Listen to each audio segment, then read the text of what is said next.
म्हणजे काय हो? कोणी सांगितलं रे तुला? आज शाळेबाईंनी आम्हाला काव्य प्रतिभा वाढवण्यासाठी तुम्ही केलेले प्रयत्न प्रकल्प दिला, मला तर कानच आलाय. अरे फार सोपं आहे ते. कविता करण्याची, समजून घेण्याची, आपली आकलन शक्ती वाढवणं म्हणजे काव्य प्रतिभा वाढवणं. त्यासाठी तू प्रयत्न करायचे आहेत हे सांगितले बाईंनी. पण मी हे कसं करू?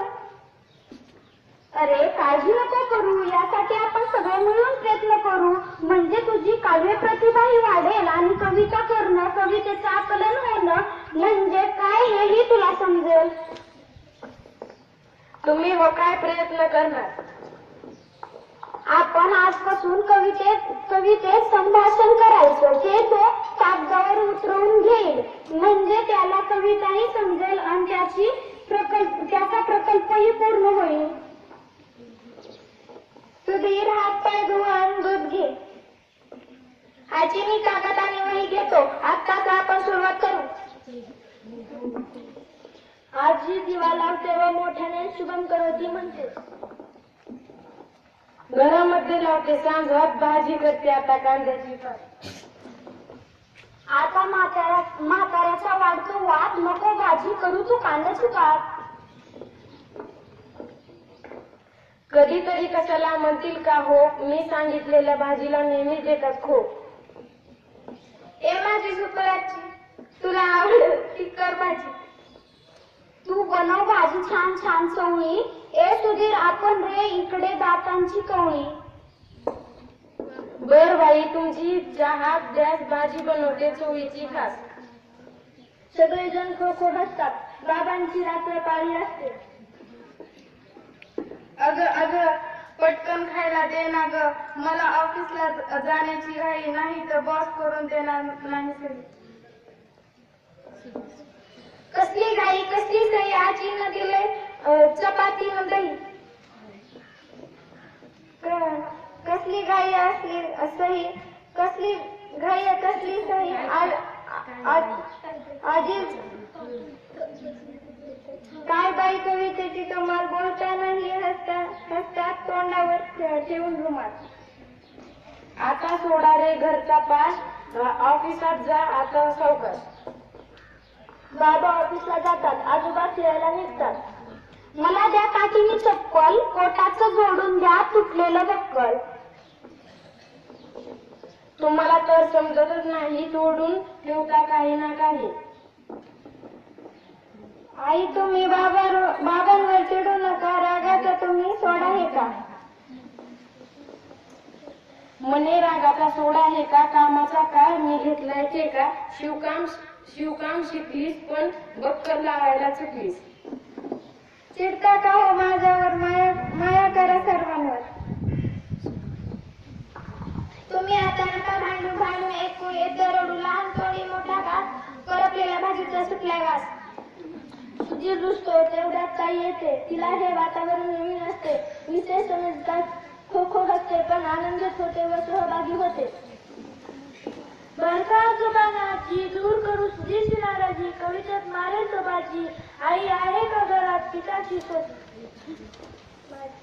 सोजी, तुला हवी तरी कशाला?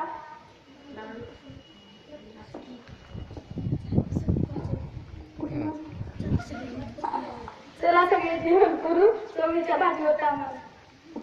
सगळेजण एकत्रित मिळून जेवण करतात.